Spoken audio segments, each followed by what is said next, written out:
Hi, I'm Jessica Lilly. Welcome back to my studio. I'm so glad to have you here today.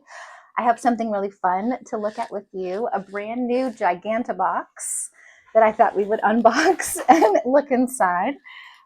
So stick around and see what's in this big package. If you have watched my videos before, you'll notice that this is a new format for me. I am in the middle of adventures in YouTubering and learning how to do that, and that has been an adventure. My last method was not working, so this is much better. You can see me now, and so that's fun and that's exciting. So I'm really excited to have this new format and to be able to go over this with you so that I can show you things in my studio space. And now you can see my studio corner as well. And you can see my table where I work, my window that you see in my background, all my studio supplies, and this gigantic box. So this box is actually a gift that a girlfriend sent me. Thank you. You know who you are. Um, And I think she sent it to me just as inspiration, like, keep going, keep painting, you're on the right path.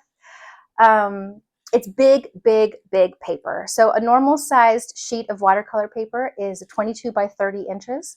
And this is an extra large sheet of Arches 100% cotton watercolor paper. It's 25 by 40 inches, so substantially larger. And it's also a different weight. It's a 156-pound weight watercolor paper. And I've been curious lately about getting a roll of paper, and that's the weight that I've been interested in, is that 156-pound weight. And so this is a really good way to try this out and see what they're like. This is shipped from Blick online, and it comes in this Giganta box. It's this big. Let's open it. Let's see. I'm excited to see the new paper. Let's see what our new paper's like. We'll talk about the paper together and look at the weight of it and how big it is. We'll see what the shipping quality is and what kind of shape the paper is on the inside. I've had a lot of large things like this shipped to me before, from regular full sheet sizes of paper to mat boards. I have had a lot of mat boards shipped to me this way. And, I have varying levels of success, but Blick tends to be really good with their customer service. So anytime that I've had something shipped to me from Blick and it's been like torn on the edges or anything, they're really nice about, I should turn this towards you so you can see the inside. They've been really nice about making it right and resending anything that needed to be resent. Okay, so here we go. Inside is a bunch of supportive plastic protectors. I like to reuse these. So these will go, I have a box in the basement of shipping materials like this.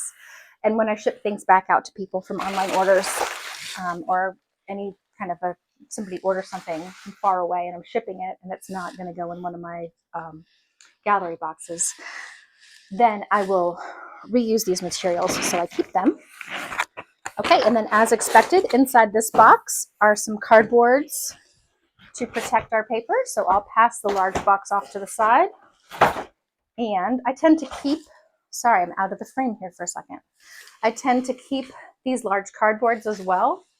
You can see over here, this is kind of the permanent, I'll tuck this back here for a second. Over here, this is the permanent state of things over here.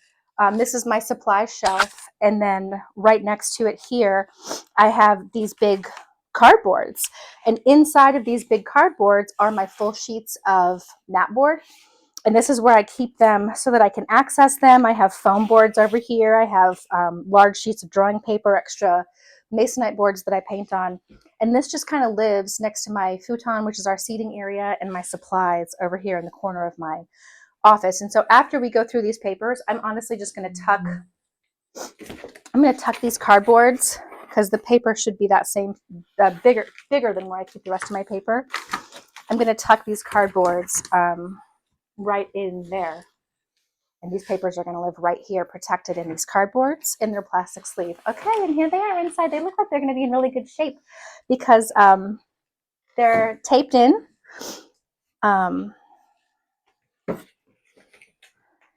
So nice. I'm so excited to feel the weight of the paper. Let's see if we can cut that off instead of peeling it so it's not so noisy.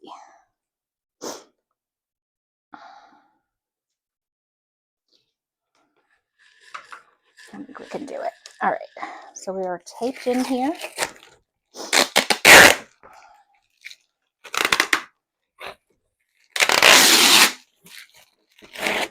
It's like anti-ASMR. Whatever a relaxing ASMR video would be, this is like the opposite. I need to get the other side, so I think I'm going to flip the board. This will give you a feel for how big this sheet is. And I'll get a regular sized sheet of paper too, so we can compare. Maybe I will show you that first before we unpackage this, so we can see that in full. Let's compare the sizes of paper. Fun. That's exciting. Let me get a regular sized sheet of paper so we can compare this to a regular sized sheet of paper. And maybe I can get the bottom in there. Good. All right, so here is a random regular size paper package to compare the sizes. So that's the extra large size paper, and this is the standard. It's pretty exciting, huh? It's big. That's awesome. I'm excited. So this is a standard 22 by 30 size sheet that you'll find at a regular art store. And this is the extra large sheet that you can buy in single sheets from Blick. And it's the same exact paper that they sell in the roll at the larger size. So let's examine, let's get this open, and then let's examine that paperweight, the 156. This is a cold press paper. So it should be standard cold press. Be gentle here. I'm going to keep the plastic as well because the plastic is good to keep it in so it doesn't get dusty and it stays clean.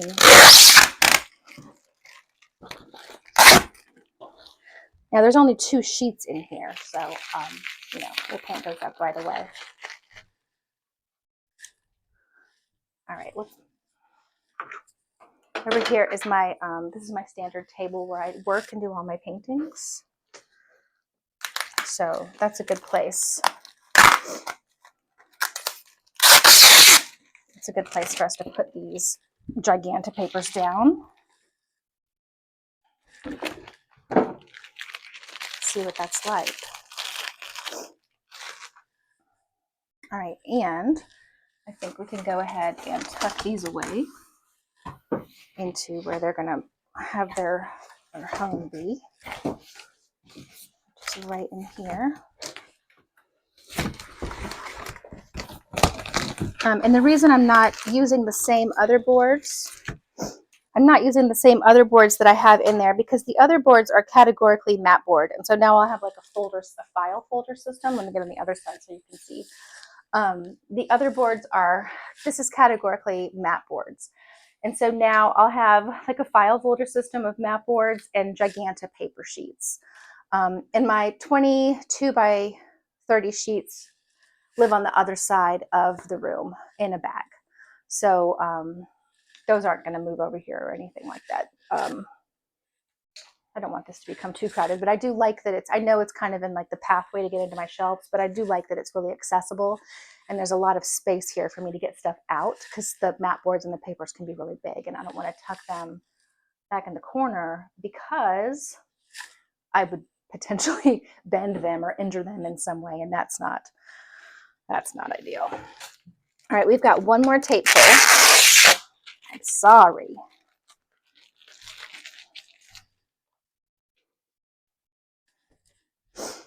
Okay, excited. Let's see if we can feel a difference in the 156 and the 140 pound papers.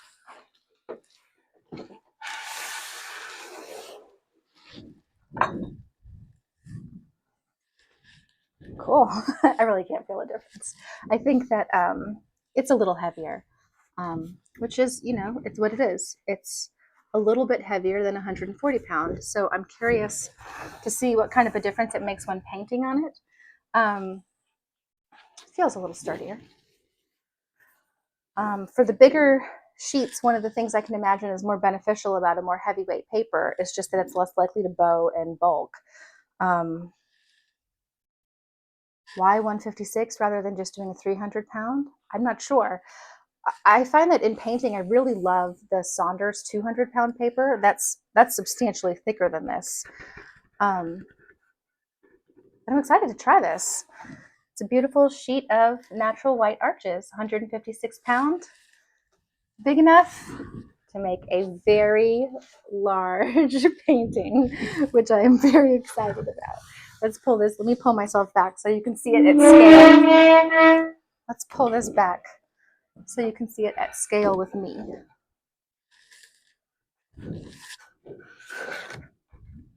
There it is. It's pretty cool, huh? All right. Catch you later.